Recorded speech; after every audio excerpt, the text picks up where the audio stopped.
De l'extérieur, tout le monde a une opinion.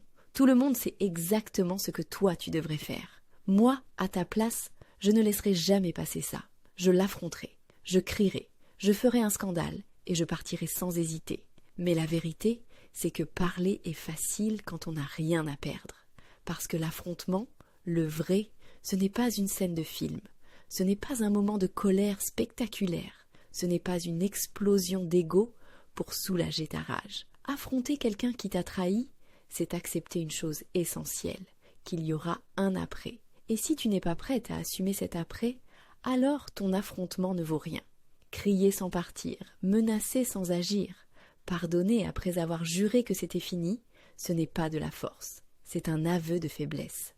Alors tu lui apprends quelque chose de fondamental, tes limites. Il saura que finalement, tu crises un peu, que tu fais la tête 2 ou 3 jours, et qu'après, tout redevient normal. À partir de là, il n'a plus peur d'être démasqué, plus peur de te perdre, et il ne se contentera pas de recommencer. Il recommencera sans même se cacher, parce qu'il saura une chose, qu'au fond, tu ne feras rien. Alors rappelle-toi, soit tu affrontes en étant prête à partir, soit tu n'affrontes pas du tout, mais ne menace jamais là où tu n'es pas prête à frapper. Laisse de signes, laisse-le douter, avoir peur, paniquer à l'idée que t'es sur le point de le démasquer.